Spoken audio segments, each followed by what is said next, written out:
कानपुर देहात के मूसानगर में आत्मदाह करने वाले परिवार की घटना में एक नया मोड़ सामने आया। बताया जा रहा है कि सपा नेता के उकसाने पर गरीब परिवार ने आत्मदाह की थी।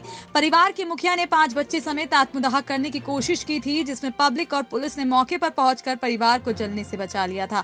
परिवार ने बताया कि यह कदम नसरुद्दीन, जो सपा नेता है, उसके कहने पर उठाया था, जिसके बाद 2 बच्चों की हालत नाजुक है।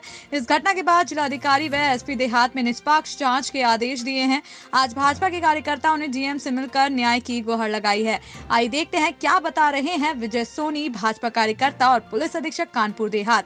पहली बात जो घटना हुई है उससे मेरा मन बहुत व्यथित है कि इस तरह की घटना उस आदमी ने की, बिल्कुल गलत है। ये ज़मीन हमने खरीदी थी और जिससे खरीदी थी वो संक्रमणी भूमि दर था, उससे ज़मीन हमने खरीदी और ज़मीन खरीदने के बाद जब हम निर्माण कार्य करने गए तो वहाँ पे रोक लगा दी गई नसरुद्दीन प्रधान द्वारा। तो हमने कहा उसकी हम नाप कराने, फिर हमने एसडीएम साहब को एक लेटर देके उसकी नाप कराई। एसडीएम साहब ने वो ज़मीन नाप की, लेखपाल, कानून गो, तहसीलदार साहब आए, उसका चिन्हांकन करके हमको नाप करके वो दे गए। जब उन्होंने नाप कर दी तब हमने उसका निर्माण कार्य कराना शुरू किया। निर्माण कार्य कराने के बाद फिर नसरुद्दीन वहाँ पे आए और उन्होंने कहा कि देखो सोनी जी, निर्माण कार्य ऐसे मत कराओ, इसमें कुछ समझ लो। तो हमने कहा हम उसमें क्या समझें? उन्होंने कहा इसमें कुछ समझो, आपको इसमें पैसा देना पड़ेगा। हमने किस बात का पैसा देना पड़ेगा? अरे कहने क्यों पैसा दो? उन्होंने हमसे 5 लाख रुपए की मांग की। नसरुद्दीन प्रधान सपा के भोंगनीपुर विधानसभा के अध्यक्ष हैं। ये एक राजनीतिक षड्यंत्र के तहत हमारे साथ ये कार्रवाई की गई।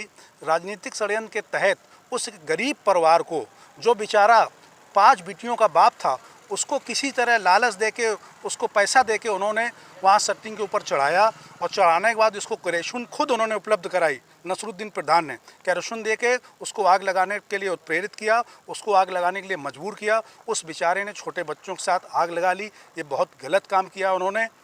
इस तरह के गलत काम इस राजनीतिक विद्वेष में नहीं होने चाहिए से, ये मेरा इसके लिए खेद है। और मैं अपनी जगह पे बना रहा था, किसी की दूसरी जगह पे नहीं बना रहा था।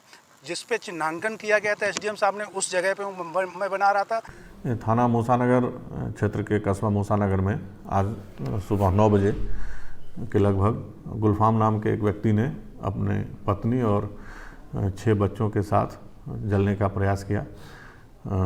उसने स्वयं और बच्चों के शरीर पे केरोसिन का तेल जो है छिड़क के आग लगा ली, जिससे जो है ये सभी लगभग 10 से 12% तक झुलस गए हैं। इन्हें बचाने में थाने का एक आरक्षी भी जल गया है, उसके चेहरे पर भी केरोसिन का तेल छिड़क दिया था गुलफाम ने। और सभी घायलों को उपचार हेतु अस्पताल भेजा गया है, सभी का ट्रीटमेंट चल रहा है। जो इस घटना का कारण अभी बताया जा रहा है वो वहाँ कब्रिस्तान की एक ज़मीन है, जिसके बगल में एक अन्य व्यक्ति की ज़मीन है, वह उस पर निर्माण कर रहा था। और गुलफाम अपने आप को कब्रिस्तान का संरक्षक मानते हुए कि वह जहाँ वो निर्माण हो रहा है वह ज़मीन भी कब्रिस्तान की ही है और उस पर निर्माण न हो वो रोकने का प्रयास कर रहा था, जिसके न रुकने के कारण उसने ये घटना कारित की है। अभी वहाँ सभी अधिकारी मौके पे मौजूद हैं, पुलिस मौजूद है, कानून व्यवस्था की स्थिति वहाँ सामान्य है और इस प्रकरण की अन्य जो जानकारियाँ हैं वो कराई जा रही हैं। कानपुर देहात से आनंद शुक्ला की रिपोर्ट।